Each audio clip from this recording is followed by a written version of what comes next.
BTS 병역과 관련해서는 네. 고민을 해볼 수는 있습니다만 정치인들은 셧다마웃 사시고 연기 정도는 가능하지만 특례 면제는 아니 된다. 오늘의 노컷카톡 주제가 BTS 병역 문제거든요. 나는 병역에는 예외가 있으면 안 된다라는 대원칙을 갖고 있는 사람입니다. 그럼 저하고 생각이 똑같네요. 저는 병역 특례 결단코 고려해서는 안 된다고 봅니다. 우리 김 기자가 이렇게 얘기하니까 내가 또 잠시 엇나가고 싶어요. 대한민국에 사실 문재인 대통령은 몰라도 BTS와 손흥민 선수를 아는 사람은 세계 어림잡아 10억 내지는 20억 명은 될 겁니다. 그러겠죠. 저 BTS의 경제 효과가 1조 7천억이라고 하니까. 그런데 그 대중문화하고요, 그 스포츠 그리고 순수 예술하고 동일시하는 것은 좀 곤란해요. 왜냐하면 대중문화에 종사하는 분들을 병역 특례 주자는 것은 좀 애매모호한 점이 많아서, 순수 예술은 국제 기준의 그 수상 기준이 있죠. 그래서 체육 분야도 올림픽이라든가 아시안 게임이라든가 이런 기준이 있는데, 대중문화는 그 기준이 애매해요. 빌보드 차트에 1위에 올랐다? 그것만으로 주나요? 그 외에 기준이 뭐가 있습니까? 그러니까 어떤 기준이 애매모호한 상황에서 병역 특례 자꾸 얘기하는 거는 그 당사자들한테 부담만 주는 겁니다. 우리 방송에 출연했던 노웅래 의원이 지난 6일 사실 이 문제를 제기했어요. 2018년에는 또 하태경 의원이 국회에서 또 BTS의 병역 특례 문제를 제기했지 않습니까? 그러니까 이 문제는 사실 빅히트 엔터테인먼트사가 제기하면 또 몰라. 그리고 아미들이 제기하면 또 몰라. 그런데 꼭 이런 문제는 정치인들이 제기한단 말이에요. 장사를 해먹고 싶은 거죠. 자기 이름을 널리 알리고 싶은 거예요. 본인들이 군대 가겠다고 하는데, 그럼 군대를 보내주고 군대를 좀 연기시켜주거나 세계 공연 일정에 문제가 있어서 좀 연기해주거나, 또는 군대에 가서 또 자신들의 특기를 살려서 얼마든지 활동할 수가 있거든요. 그런 기회를 주면 되는데, 굳이 손흥민 선수가 아시안게임에서 금메달 딴 거하고 동일시해가지고 병역 면제시켜주자? 그렇게 하면요, 프로 게이머들도 해줘야 되고 해줄 사람 너무 많아요. 국위선양을 하고 대한민국의 이름을 드높이고 또 경제적 창출 효과가 어마어마하니까, 그리고 세계적인 아미를 이끌면서 여러 가지 긍정적인 참 미래에 도움이 되는 일들을 많이 하니까 이제 그런 얘기를 하는 건 당연할 수 있는데, 정치권이 이 문제를 거론하는 것은 이낙연 대표의 말처럼 셧다마우스가 맞다고 생각을 합니다. 저도 그렇게 생각합니다. 대한민국의 연예인이든 스포츠인이든 이른바 셀럽들이 어떤 성폭력, 음주, 마약, 이혼, 도박 이런 것들 저질러도 어느 정도 익스큐즈가 되고 시간이 지나면 복귀도 하거든요. 그런데 군대 문제는요, 용서가 안 됩니다. 유승준 씨 또 소송 냈죠. 국민 정서가 받아들여지지 않아요. 군대 문제는 용서가 안 되는 거예요. 그런 것들을 BTS도 잘 알고 있는 겁니다. 멤버들도. 그래서 자기네들은 정당한 방식으로 군대에 가서 군대에서 자기네들 봉사할 것을 찾겠다는 그런 지혜로운 판단을 내린 젊은이들입니다. 그런 사람들 앞에서 정치권에서 병역을 면제해주자 이런 거는 진짜 왈가왈부에 불과하고요. 그리고 무엇보다 국민 여론이 BTS 병역 면제에 대해서 여론조사 회사마다 좀 차이가 있지만 거의 팽팽해요. 근데 젊은 층으로 가면은 반대가 훨씬 많다는 거. 그것만 알고 계시면 됩니다. 중요한 것은 진짜 열혈 팬인 아미들이 반대를 하고 있다는 거. 그리고 본인들이 2019년 4월 18일 미국 CBS 텔레비전 모닝 선데이에 나와서 대한민국 국민으로서 군대 가는 건 당연하다. 조국이 부리면 달려가겠다. 이렇게 얘기했거든요.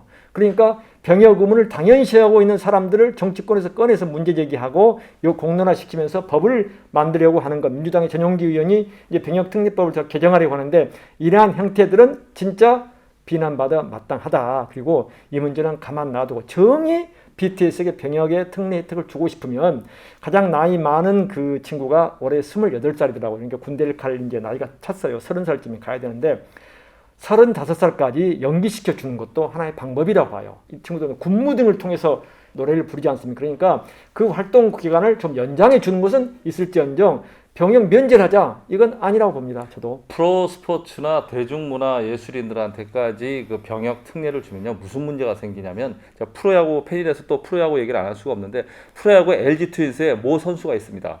그 선수 군대 끝까지 안 가려고 연계해서 30살 때까지 왔다가 아시안 게임에서 간신히 뭐가 작용했는지 모르지만 선수 선발돼서 가가지고 몇 경기 뛰지도 않았어요. 김하성 선수의 백업으로 활동하고 군대 면제받았습니다.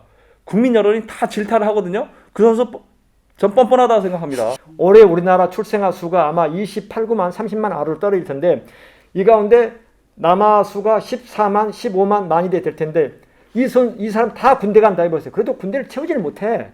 심각한 상황이에요. 그래서 병역 특례 문제를 이제는 더 이상 언급하지 마라. 이게 맞다고 보고요. 특히 BTS는 상업적으로 이미 성공했어.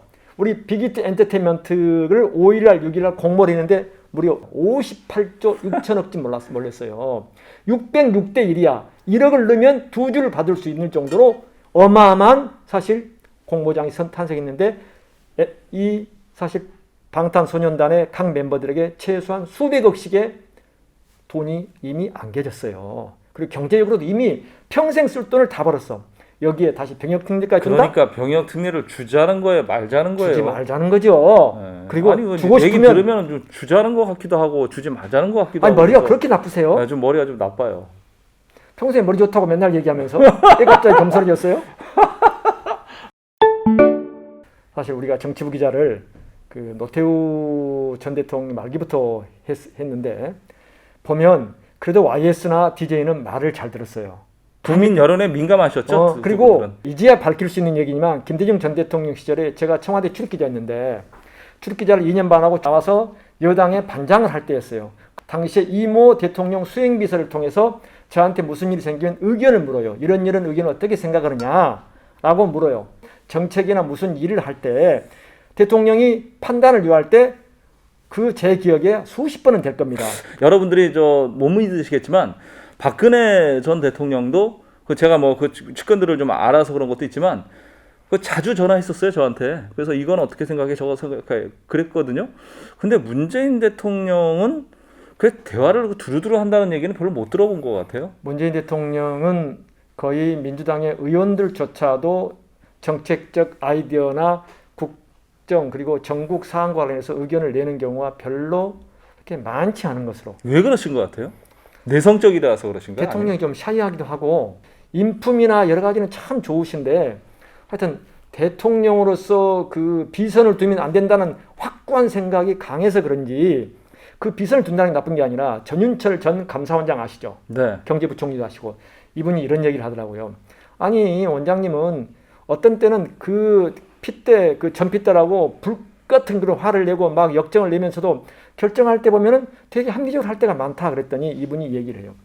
내가 지금까지 공직을 30여 년 하면서 3명의 언론인들을 뒀다 그래요. 3명의 언론인들. 뭐 어떤 분들입니까? 무슨 일을 결정함에 앞서서 꼭 그 언론인들에게 전화를 해서 물어봤다 그러더라고요. 그래서 왜 물어보셨습니까? 그랬더니 일단은 물어보면 그 언론인은 자기 생각과 주변 여론을 포함해서 답을 제시하더라. 근데 세 사람의 의견이 거의 맞을 때가 많았는데 그 맞는 딱 답을 가지고 정책을 내든 무슨 일을 하면은 한 번도 틀린 적이 없더라. 그래서 그 말은 좀 공감이 저도 갑니다. 네. 그런데 우리 문재인 그 정부에서는 중견 언론이 되든 젊은 언론인이 되든 언론인에게 청와대 수석이나 청와대 실장이나 뭐 대통령 주변 분들이 의견을 구하는 경우가 거의 없는 것으로. 박근혜 전 대통령 시절에 제가 보도국장을 했어요. 박근혜 전 대통령조차 이병기 비서실장 시절에 그 언론사 보도국장들을 모아놓고 같이 대통령하고 식사를 하면서 의견을 듣고 그런 게 있었거든요. 박근혜 전 대통령 시절에도 뭐 언로가 많이 왜곡돼 있다라는 지적이 있었지만 적어도 보도 편집국장 그 오찬할 때만큼은 정말 자유롭게 얘기를 많이 했었어요. 제가 거기서 지금처럼 막 개그도 좀 하고 그랬던 기억이 좀 나거든요. 그런 소통하려는 노력을 좀 어쨌거나 시도는 했는데 문재인 대통령께서는 그런 부분들이 좀 부족한 게 아닌가. 김영삼 전 대통령 시절 93년도 4년도에 서청원 전 의원이 정무장관을 하고 있었어요. 그런데 그때 제가 서울지방경찰청 이른바 시경 캐비어 시절이었는데 그때 인사를 딱 한 번 하고 한 2달이 흘렀는데 정무장관실에서 전화가 왔어요. 김 기자, 서청원 정무장관이라서 제가 깜짝 놀랐죠. 그때 말도 사실 제가 연조가 낮았기 때문에. 그래서 무슨 일입니까? 그랬더니 무슨 사안을 물어보더라고요. 그 경찰과 관계된 얘기인데 시경 캐비니 의견을 좀 주라. 그래서 왜 이런 거 물어보십니까? 그러니 김영삼 대통령에게 전달하려고 한다 그러더라고요. 아하. 여론과 앞으로 전개될 방향을 제시를 하면 그게 정책으로 반영되는 경우를 사실 여러 번 봤어요. 아무것도 아닌 기자였지만 하여튼 가장 그런 게 없는 정부가 박근혜 정부 이제 후반기에 가면서 그리고 문재인 정부 들어서 그러다 보니까 지금처럼 정책적인 오류와 부작용들이 많이 발생하는 거 아니냐. 그리고 전국 운영에 있어서 좀 너무 편벽되게 한쪽으로 치우친 그 현상들이 계속해서 나는 거 아니냐. 그래서 공정과 불공정 시비에 시달리고 있는 게 아니냐. 그런 판단을 갖고 있습니다. 자, 노컷카톡 저희가 이제 갈수록 좀 소재가 좀 고갈돼 가고 있는데 여러분들이 뭐 댓글에다가 이런 얘기 좀 해주세요라고 남기면 저희가 적극적으로 검토해서 여러분들 시원하게 좀 풀어드리도록 하겠습니다. 노컷카톡 마치겠습니다. 여러분 고맙습니다. 오늘 김기환 기자가 마지막으로 한 멘트, 이 노컷카톡 그 청취 시청하시는 분들이 좋은 의견을 달라는 것은 지금까지 한 말 중에서 가장 영향가 있는 말이었던 것 같습니다. 여러분 마치겠습니다. 제가 또 갈 데가 있어서요. 네. 아니 들어가기 전에 우리 오늘 김 기자가 되게 우울하대요. 뭐 때문에 우울하시는지. 야구 혹시 키움이 맨날 지니까 우울한 거 아니에요? 그런 것 같은데? 그렇습니다.